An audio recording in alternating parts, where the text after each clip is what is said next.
Bueno, mis hermanos, hoy iniciamos una nueva serie, una serie de estudios, de predicación, de enseñanza, como queramos ponerle. Y está enfocado en el libro de Ruth.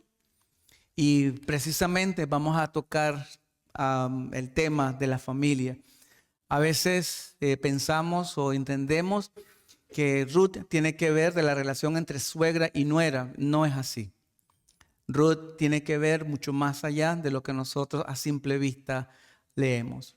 Un libro tan pequeño de apenas 4 capítulos tiene una riqueza de enseñanzas para la familia, en medio de las crisis, para la familia, en medio de las decisiones, para la familia y las relaciones familiares. Así es que vamos a estar recorriendo el libro de Ruth en los próximos domingos. ¿Qué tal si me acompañan en oración y iniciamos en esta tarde? Padre, gracias. Gracias, Señor, por tu palabra. Que, Señor, cada día refresca nuestra vida, refresca nuestro ser. Y gracias, Señor, porque en ella encontramos enseñanzas vivenciales para nuestra vida. Primero, para saber cómo conocerte por medio de la fe en Cristo Jesús. Cómo vivir, Señor, una vez que hemos entregado nuestra vida a ti. Cómo, Señor, ser una familia, cómo edificar una familia y cómo vivir como una familia que te conoce, que te teme, que ha sido redimida por la sangre de Cristo. Señor, acompáñanos a partir de este domingo en adelante en esta serie de estudios que hemos preparado, Señor, y por las cuales hemos orado, para que nuestras iglesias, nuestras familias, Señor, puedan también ser enriquecidas a través de tu palabra. Gracias, pues, Señor, por darnos la oportunidad de compartir y la oportunidad de aprender de ti y de obedecerte también. En el nombre de Jesús. Amén. Amén. Por la gracia de Dios, hemos llegado a ser familias redimidas por la gracia en la fe en Cristo Jesús. Y no hemos sido sacados de esta vida cuando nos convertimos al Señor. Todavía estamos de este lado de la eternidad, estamos en este lado del mundo. Y como tal, no estamos libres de la influencia de ideologías absurdas ni de presiones que vienen del mundo en el cual nosotros estamos viviendo. Al contrario, tenemos que ser muy honestos y muy sinceros, que como familia cristiana, como familia, aunque tenemos la Biblia, aunque tenemos la iglesia, aunque tenemos al Señor de nuestro lado, aunque tenemos una esperanza de que un día el Señor va a restaurar todo a su propósito original, también debemos ser muy honestos y sinceros en admitir, reconocer y aceptar que como familia enfrentamos diferentes tipos de situaciones, diferentes tipos de presiones, presiones financieras, tensiones culturales y también desafíos morales y desafíos espirituales. Estas presiones, hay momentos en nuestra jornada como creyentes que estas presiones zarandean nuestra fe. No es que nos lleven al punto de la incredulidad ni al punto de decir que en realidad Dios no es quien dice ser y que la palabra de Dios no tiene ningún valor, ninguna importancia. Pero a veces es tan aguda la tensión, es tan difícil el problema, que parece que el mundo se nos viene abajo. Y ahí es donde nuestra fe es probada, como dice la Biblia, probada por fuego. Estas presiones también, la mayor parte del tiempo, algunas veces, dependiendo de la intensidad, nublan nuestro juicio, empujándonos a tomar decisiones sin considerar los riesgos y también nos impulsan a buscar soluciones rápidas, inmediatas, pero que son contrarias a la palabra de Dios. Y todo esto es cuando la crisis golpea a la familia. Por eso, mi iglesia querida, mis hermanos, hoy más que nunca, necesitamos a Dios y necesitamos urgentemente volver a la palabra de Dios, volver a la Escritura. Porque en la Escritura Dios se revela a nosotros como Él es: santo, misericordioso, poderoso, capaz de hacer lo imposible por aquellos que claman a su nombre. En la Biblia también Dios nos muestra cómo vivir conforme a su voluntad, aún en medio de las crisis más agudas que enfrentamos a nivel personal y a nivel también familiar. Por eso, como decíamos al comienzo, hemos dado hoy inicio a este estudio en el libro de Ruth. Y el libro de Ruth, como les decía, quizás en forma de broma, nada tiene que ver con ayudar a las suegras a saber cómo llevarse bien con las nueras y viceversa. El libro de Ruth nos presenta la historia de una familia. Ruth es acerca de la familia y nos presenta la historia de una familia israelita que está enfrentando una crisis profunda en sus vidas. Pero detrás de esta historia tan corta, tan sencilla y aún así profunda, detrás de esta historia donde hay un aparente fracaso, porque eso es lo que nos da a entender desde el comienzo cuando leemos los primeros versículos.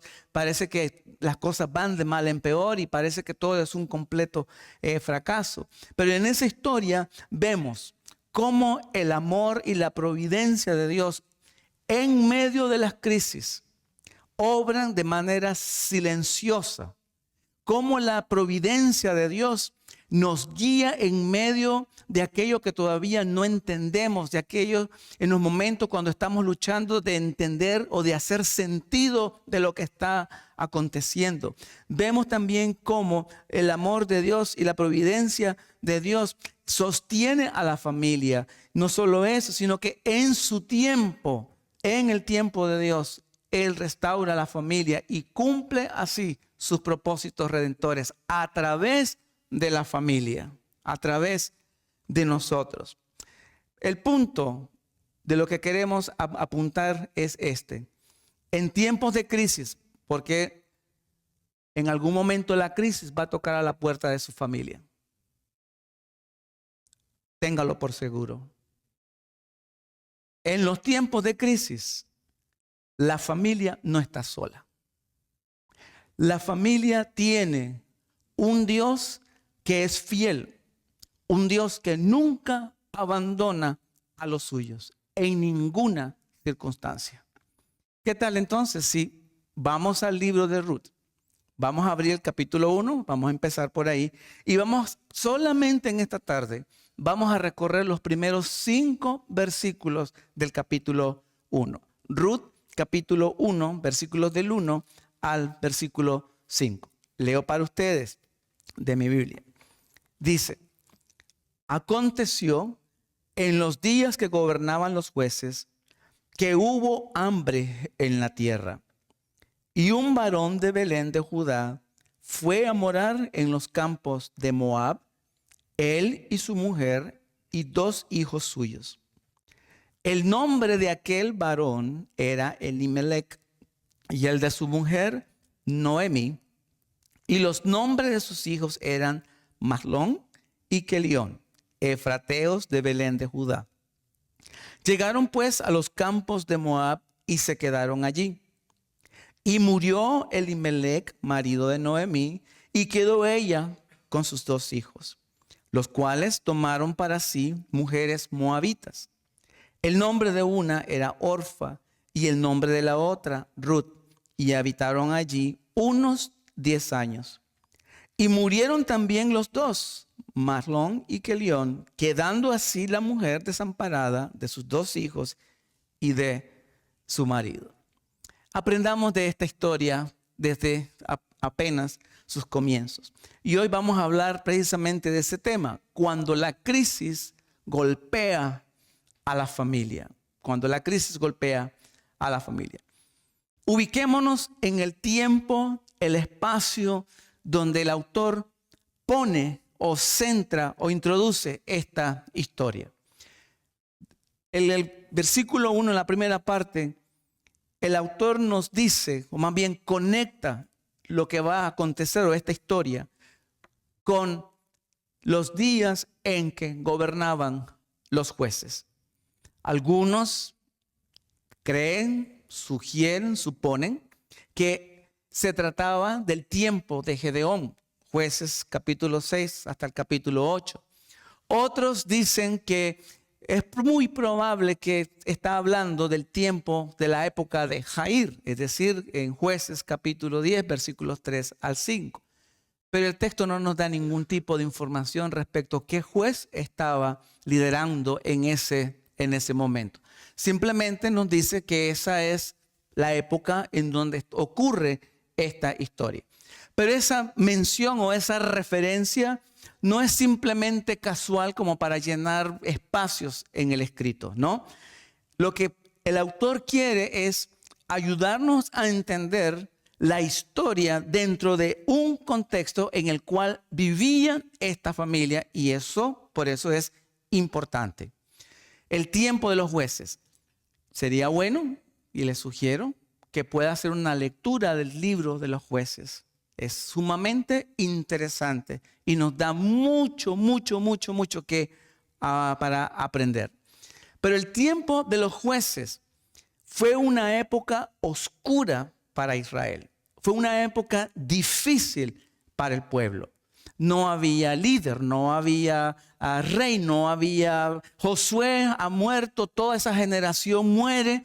Y dice, comenzando el libro de los jueces, que se levanta una generación después que muere Josué y toda esa gente que vino del Éxodo, que se levanta una nueva generación, y la tristeza es que esa generación que se levanta no conocía a Dios.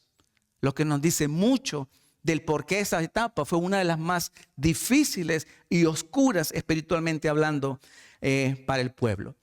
Tanto así que el último versículo del libro de los jueces, el capítulo 21, termina con estas palabras. En esos días no había rey en Israel y cada uno hacía lo que bien le parecía. Es decir, las personas habían desplazado a Dios. De nuevo, cuando leemos el libro de los jueces, cada capítulo y medio, o cada capítulo, o en medio de cada capítulo, uno ve una frase que dice: y el pueblo hizo lo malo ante los ojos del Señor. Y viene entonces el acto disciplinario de Dios. El pueblo se arrepiente y vuelve todas las cosas a la normalidad. Muere el juez y el pueblo hace lo malo delante del Señor. Y así es como un tipo de un círculo vicioso. ¿Por qué? Porque cada uno hacía lo que le parecía correcto según su propio criterio. Eso es lo que sucede cuando las personas, cuando la familia y cuando la nación quita a Dios de sus vidas y decide vivir y entregarse a sus propios caminos. Como le dije, esto es evidente a través del libro de los jueces. Como si fuera poco, a toda esa, a toda esa decadencia moral y espiritual, se agrega una hambruna severa que se desató sobre toda la tierra, particularmente donde dice aquí, en la tierra de Judá. Para entender, nosotros hoy escuchamos acerca de sequías y de hambre, y bueno, de hecho tenemos lo que conocemos, World Vision, y ponen ahí que nos ayudemos para poder proveer que se haga un pozo allá en la parte de África, Etiopía y todas esas partes, y vemos los comerciales de los niños y nos da lástima, y bueno, pues ¿qué hacemos al respecto? Y no le damos mucha, o sea, no pasa de ahí. Pero en el tiempo antiguo, una hambruna era cosa seria, ¿sí? Y de entre todas las calamidades que las personas podían experimentar, esta era una de las más temidas. La hambruna podía ser causada por la sequía, por los conflictos, por las guerras también, por las plagas también podía ser, pero la mayor parte del tiempo las hambrunas aún en los pueblos paganos, eran interpretadas como un juicio de sus dioses. E Israel también muchas veces lo interpretó de esa manera. Pero el texto no nos dice qué fue lo que causa esta hambruna. Simplemente nos dice que fue una hambruna y por lo que vemos fue algo tan severo. No nos dice que fue castigo de Dios, no nos dice que fue porque los conflictos que había, no nos dice absolutamente nada. Lo que sí sabemos es que esta hambruna fue lo que detonó la decisión de Elimelec. Y a eso vamos. Versículo 1, la segunda parte hasta el versículo 2. Dice el dicho, a grandes males, grandes remedios. ¿Sí? La idea de este refrán es que ante las circunstancias extremas se justifican medidas igualmente extremas, sin importar lo que esas medidas sean, sin importar lo que sea. Lo importante es ver cómo resolvemos lo antes posible la situación en la que nos encontremos. Y en cierto sentido esto es lo que hace Elimelec. Bueno, creo que usted y yo siendo padres, creo que haríamos exactamente lo mismo. ¿No? ¿Qué hace usted si un día, no un día, 2 días, 3 días, una semana, un mes, no tiene para alimentar a sus niños? No tiene.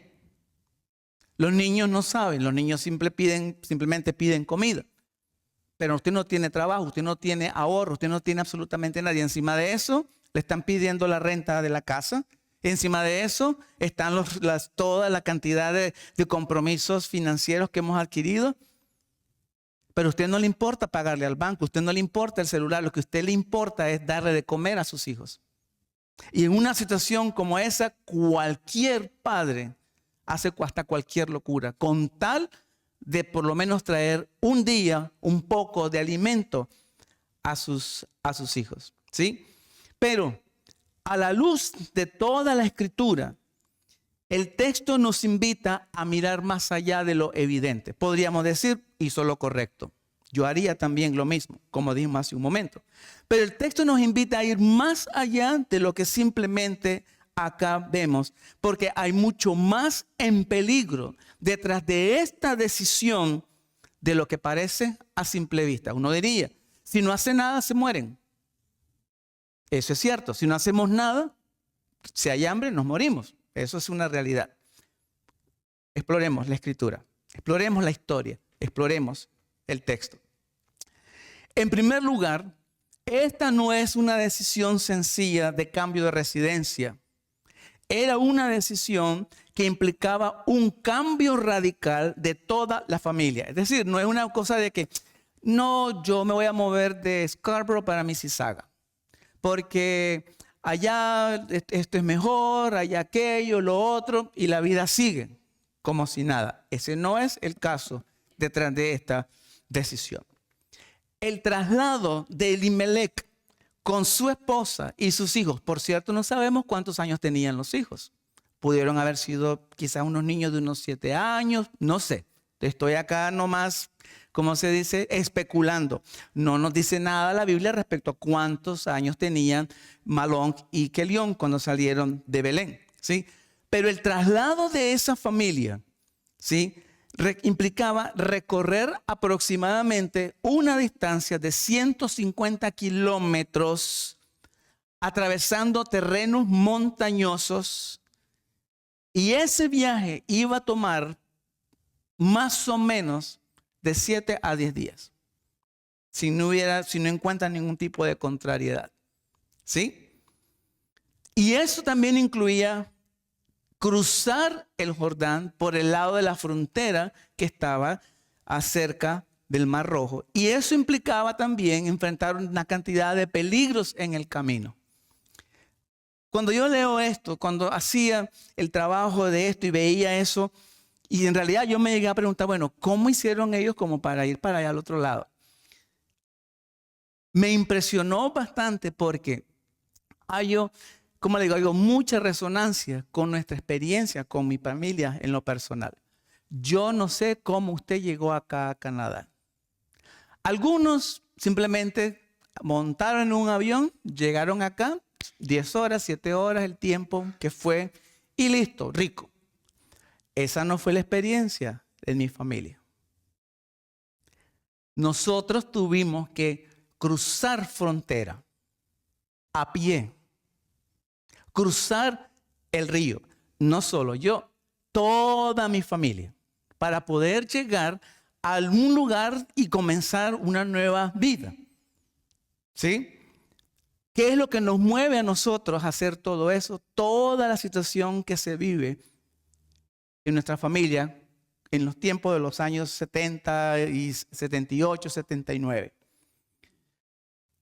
Mi abuela fue llevada presa junto con mi papá.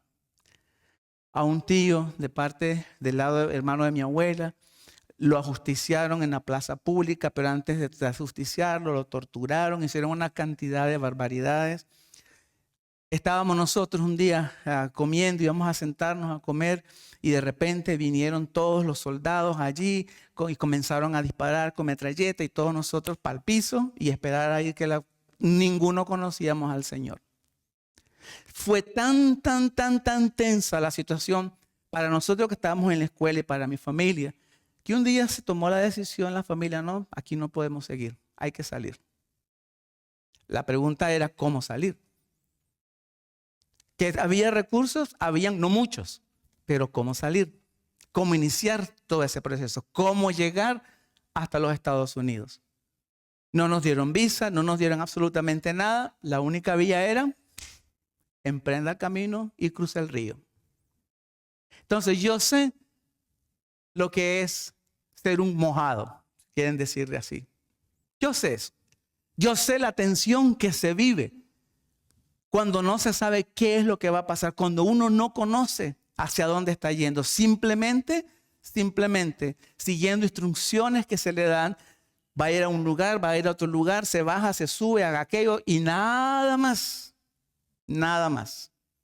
Y yo pensaba en esto y me pongo a pensar qué es lo que Noemí habría ido pensando en el camino. Y si los niños estaban más o menos, ¿qué es lo que los niños habían pensado en el camino? ¿Qué es lo que Elimelec pensaba mientras iba por esas zonas montañosas, subiendo, bajando? Por eso no era una decisión simplemente, me voy a aventurar. Una cosa es pasar toda esa experiencia uno solo y una muy diferente es traer toda la familia. Muy diferente. Pero bueno, segundo lugar, Moab. Moab no era en realidad un destino neutral para los israelitas. Te digo por qué. Moab era conocido como el pueblo de Quemos. Y Quemos era la deidad a la cual el pueblo, los moabitas, adoraban.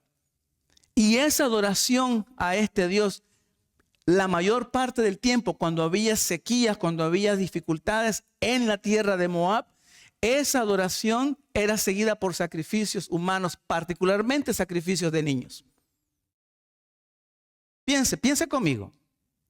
¿Hacia dónde está Elimelec llevando a su esposa y llevando a sus hijos? Además de eso, históricamente Moab había sido un fuerte adversario de Israel desde el tiempo del Éxodo. Cuando viene Moisés con toda la gente, el rey de ese entonces que se llamaba Balac mandó a llamar a un tal profeta llamado Balaam y lo sobornó y le ofreció lo que fuera con tal de que Balaam maldijera al pueblo de Israel, no una, 3 veces. No solo eso, de vuelta, en el libro de los jueces, en el capítulo 3, versículo 12 al 20, se nos dice que Moab oprimió a Israel por un tiempo de 18 años. Y que la historia no termina ahí. Cuando vamos al libro de Reyes, el capítulo 3, versículo 5 hasta el 27, descubrimos que Moab siempre fue un enemigo de Israel. Dígame, ¿Quién de nosotros sale de Guatemala a Guatepeor, como dice? Nadie. ¿Sí? Todo lo contrario. Si las cosas estaban yendo mal, en nuestro lugar donde estábamos viviendo, uno busca un lugar seguro, donde pueda terminar de criar a sus hijos, donde pueda hacer su vida, donde pueda hacer algo, donde pueda educar a sus hijos. Usted no se va a meter a la boca del león simplemente porque sí. Pero allá llegó Elimelec y su familia. Por último, Isaías, Ezequiel, Amós y Jeremías condenaron la idolatría de Moab severamente. Y no solamente eso, ellos anunciaron el juicio de Dios sobre esta nación. Y nos vamos a decir entonces que Moab era la tierra prometida, que Moab era el lugar adecuado para ir para allá con la familia. ¿Qué será peor, aguantar hambre o enfrentarse a toda esta situación? ¿Qué tiene más efecto en la vida? ¿Bajar de peso por causa del hambre? ¿O enfrentarse a la idolatría? ¿Enfrentarse a un lugar en donde por nuestra nacionalidad no somos aceptados, no somos recibidos, no somos queridos? Tremendo. Por eso no era una decisión fácil. Todo esto pone en evidencia un punto fundamental en la historia. Elimelec trasladó a su familia a un ambiente espiritualmente peligroso y contrario en busca de un futuro mejor para los suyos. Ahora, el texto en ninguna manera nos dice que Elimelec consultó a Dios para ver si esa era la decisión correcta o qué debía hacer al respecto.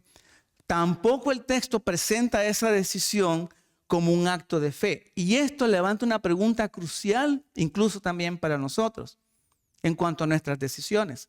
¿Fue entonces la decisión de Elimelec, fue guiada por la fe o simplemente fue impulsada por la presión de las crisis? Lo mismo también sucede y tenemos que preguntarnos respecto a nuestras decisiones. ¿Cómo tomamos decisiones? ¿Qué proceso utilizamos? Claro, una cosa es tener tiempo para pensar, tener tiempo para orar, tener tiempo para pedir a la iglesia que nos dé un consejo. Pero ¿qué hay cuando la crisis golpea a la familia, golpea la puerta del hogar y no hay tiempo ni siquiera de orar?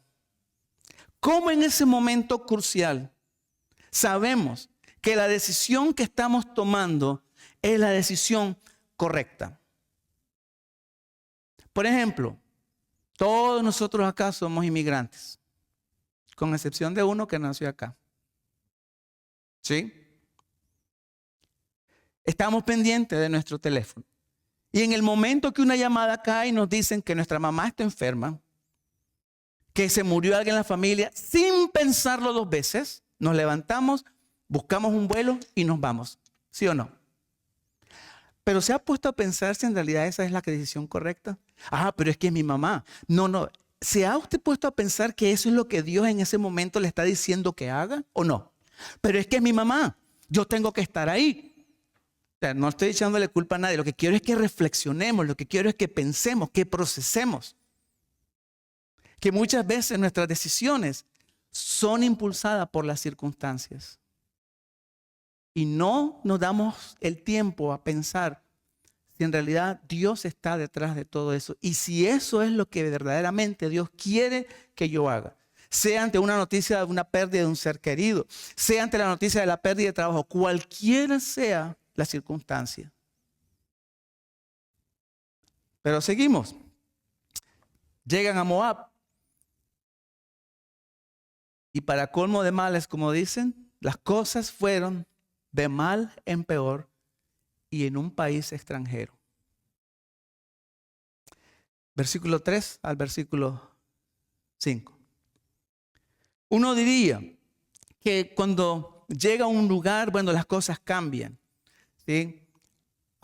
Si uno viene, por ejemplo, huyendo, como el caso de personal, de mi familia, pues uno espera que llegando a los Estados Unidos ya no haya más problema, que uno pueda trabajar, que uno pueda hacer las cosas. Uno no espera lo mismo o lo peor, ¿sí?, de lo que ha estado viviendo en su país original. creo que ninguno de ustedes vino acá esperando lo mismo que estaba experimentando en su país, ¿o sí? Porque si no, ¿para qué viajar? ¿Sí? Si allá me dan 3 palos y aquí me van a dar 10, yo me quedo allá recibiendo 3 todos los días y no hay ningún problema. Pero estar en lo mismo y volver a lo mismo no tiene lógica, no tiene ningún sentido, ¿no es cierto? Pero una vez en Moab, la situación de esta familia cambió rápidamente y progresivamente también, pero no para mejor, sino para peor. Sigamos los pasos de lo que tenemos en el texto. El texto nos dice, en primer lugar, que un tiempo después de la llegada de esta familia, no sabemos cuánto tiempo, si 1 año, 2 años, 3 meses, no sabemos. Elimelec, el padre de familia, muere. Note que a partir de la muerte de Elimelec empieza el descenso doloroso de esta familia. Preste atención al texto, ¿sí? En segundo lugar, muere Elimelec, ¿sí? Y en lo que el texto nos dice es que sus 2 hijos se casaron con mujeres moabitas cada uno.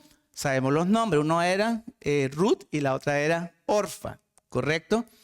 Ahora, esa expresión que el texto utiliza ahí, donde dice, déjame ver si me ubico acá, en el versículo 4, tomaron para sí mujeres moabitas. Ese gentilicio moabita no es accidental. Es enfático. Y en todo el libro, el autor cuando habla de Ruth, siempre es Ruth la moabita. De hecho, cuando Noemí vuelve a tierra de Belén, todas las mujeres, todo el pueblo la recibe. Ella habló muchas cosas, pero no habló de lo que su nuera le había dicho anteriormente. Interesante. Y nadie le dijo, ay, pobrecita tu nuera, venga para acá, a ver cómo le ayudamos. Todo el mundo se centró fue en Noemí y también en su tragedia. Pero este detalle no es casual en todo el libro. Léalo y subráyelo y va a ver cuántas veces el autor usa este término gentilicio para referirse también a Ruth. Ahora, volviendo al tema. Dice que se casaron cada uno con una mujer moabita. La ley, particularmente Deuteronomio 7, 1 al 3 y 23, 3, advertía sobre este tipo de uniones. De hecho, más adelante el apóstol Pablo también trae esto cuando dice, no os unáis en yugos desiguales con los incrédulos. La Biblia, desde un comienzo, Dios fue claro con el pueblo, advirtiéndole sobre este tipo de uniones en yugos desiguales.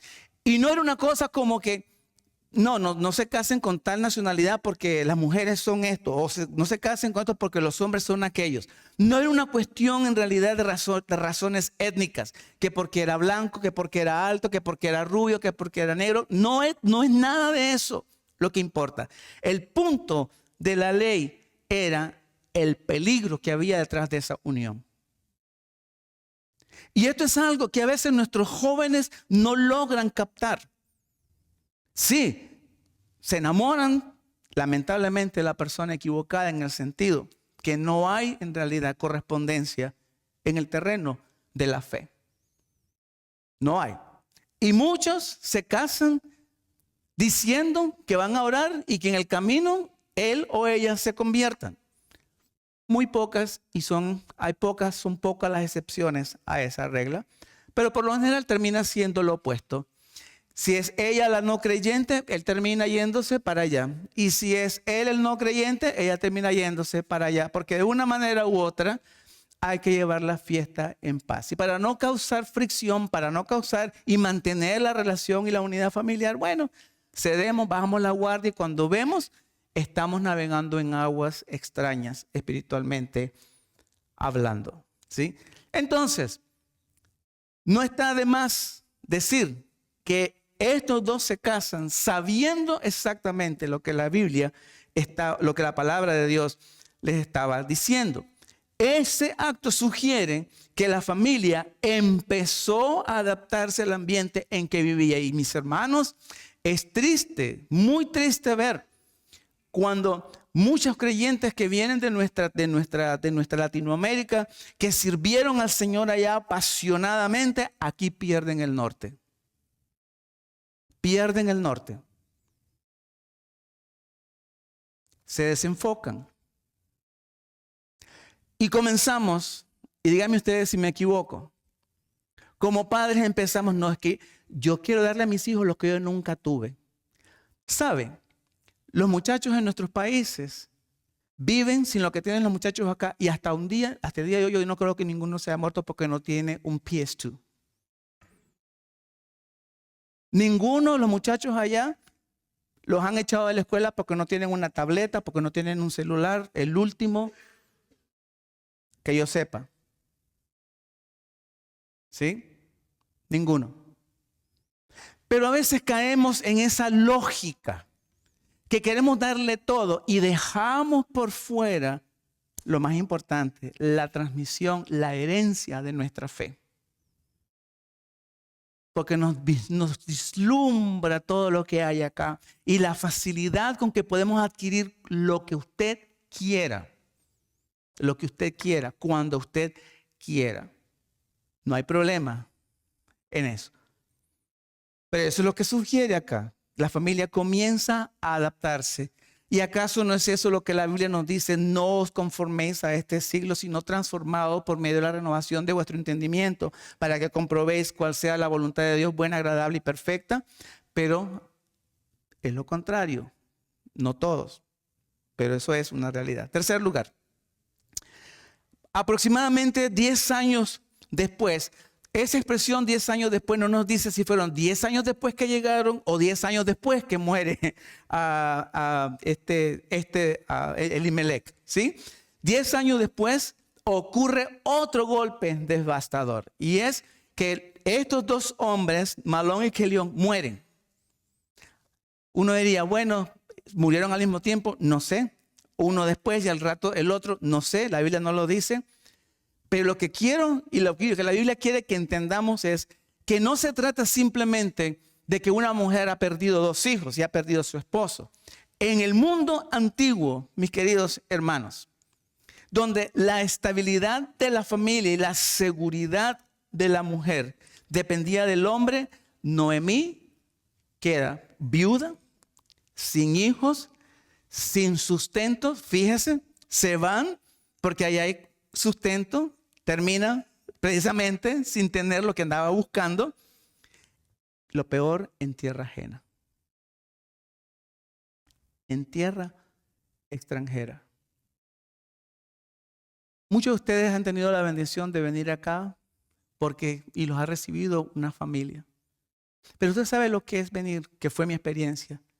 Bajar de ese avión a una temperatura de menos 25 grados en un 15 de febrero y no conocer a nadie. No hablar ni papa de inglés.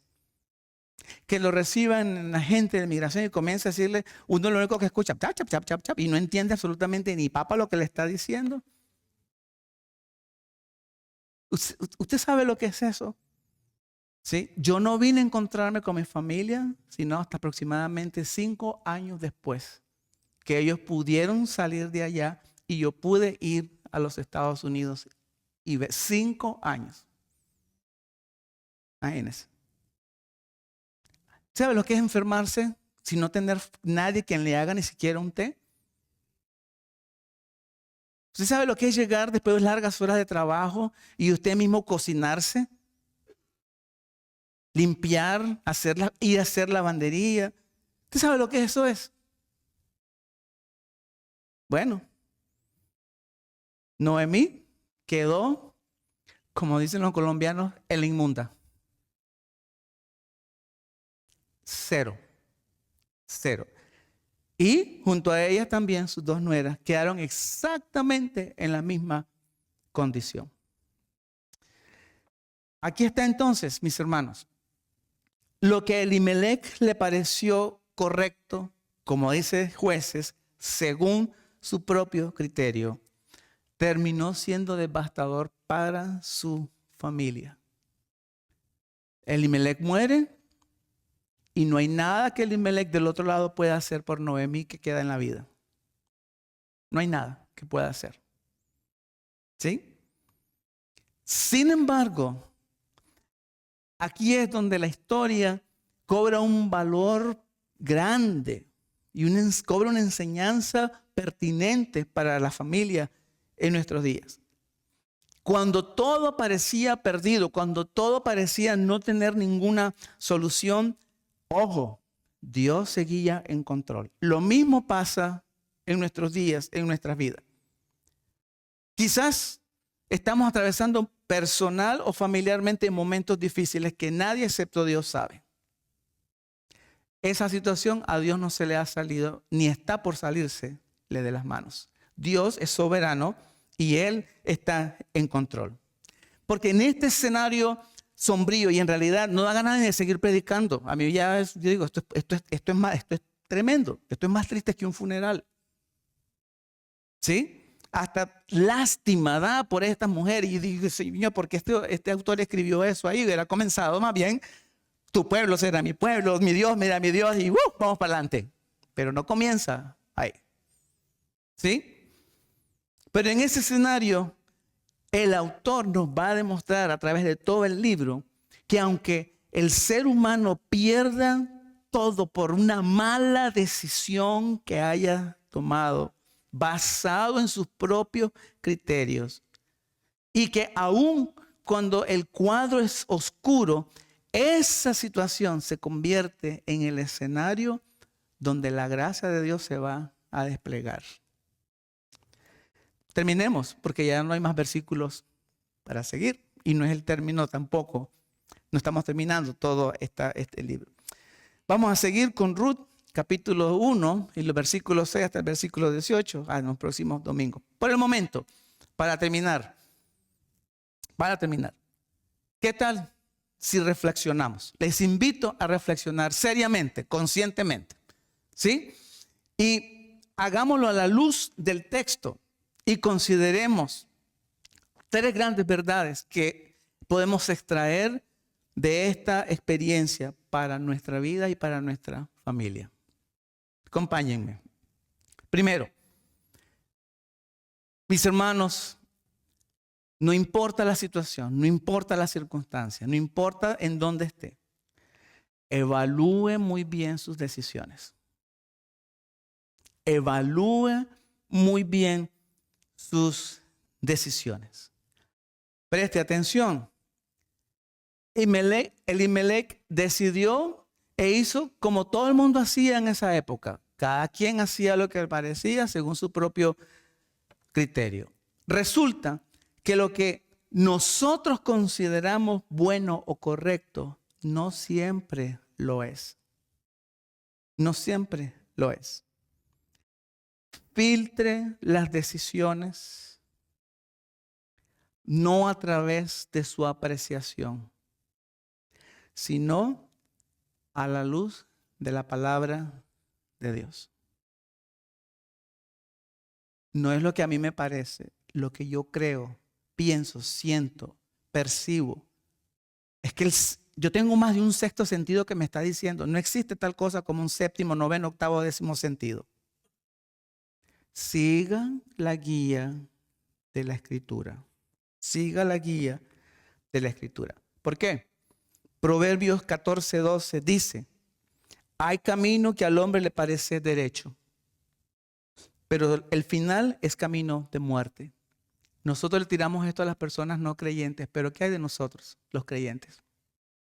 ¿Acaso muchas veces no ha habido para nosotros un camino que parece correcto y vamos para allá, pero al final le embarramos? No olviden que Dios sabe mejor y por eso nos ha dejado su palabra para seguirla. Segundo, sí, las presiones son insoportables y queremos que las cosas se resuelvan lo antes posible, pero aprenda a descansar en la bondad de Dios. Mire, Dios no anda deprisa. La Biblia dice que un día para Él son como 1000 años y 1000 años para Él somos ¿como qué? Como un día. ¿No es cierto? Las crisis presionan, las crisis debilitan, desaniman, trastornan la vida y muchas veces nublan el juicio del mejor creyente que podemos tener en la iglesia. Pero también las crisis revelan en quién nosotros estamos confiando. Eso es algo importante, ¿sí? La historia de Elimelec hasta este punto nos advierte que una decisión impulsada por la desesperación puede poner en riesgo el bienestar espiritual de nuestra familia y puede traer consecuencias irreversibles. Antes de terminar. Así que antes de que nosotros podamos tomar una decisión apresurada y fuera de la voluntad de Dios, aprendamos a descansar en el Señor. ¿Sabe por qué? Porque cuando Dios interviene, todo cambia. Por eso, 1 de Pedro, capítulo 5, versículo 7, dice: pongan todas sus preocupaciones y ansiedades en las manos de Dios. ¿Por qué? Porque Él cuida de ustedes. Ahora sí. Tercero, confíe en la soberanía de Dios y confíe en el proceso de Dios. Confíe en la soberanía y en el proceso de Dios. Ya, el dolor causado por la pérdida de un ser querido, la calamidad y la incertidumbre pueden tocar cualquier hogar nuestro en cualquier momento y sin previo aviso. Pero nada escapa a la soberanía de Dios. Y aunque no entendamos o no estamos entendiendo lo que sucede, Dios es el que está en control, no nosotros. ¿Qué podemos? Jesús una vez dijo, ¿qué ganan ustedes con afanarse? ¿Pueden prolongar un poquito su vida? No. ¿Pueden hacer crecer? No. No podemos hacer absolutamente nada. Entonces, ¿por qué preocuparnos al extremo? ¿Por qué tratar de tener control de la situación? ¿Por qué querer yo cambiar las cosas? ¿Por qué no yo dejar que Dios haga lo que Dios mejor sabe hacer? Por su gracia, obviamente. Con todo, el propósito de Dios no se detiene, ¿sí? La voluntad de Dios es perfecta, aun y cuando en realidad todo se vaya o estemos atravesando por el valle difícil del sufrimiento.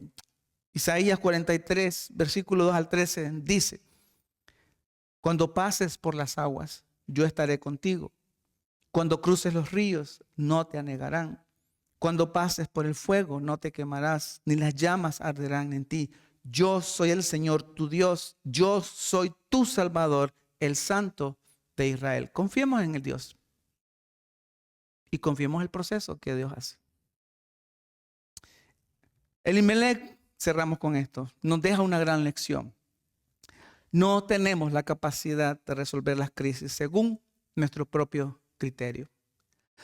Lo que sí podemos hacer es confiar en Dios, confiar en su palabra y permanecer fieles a su voluntad. Recuerde la oración de Jesús: no mi voluntad, sino la tuya.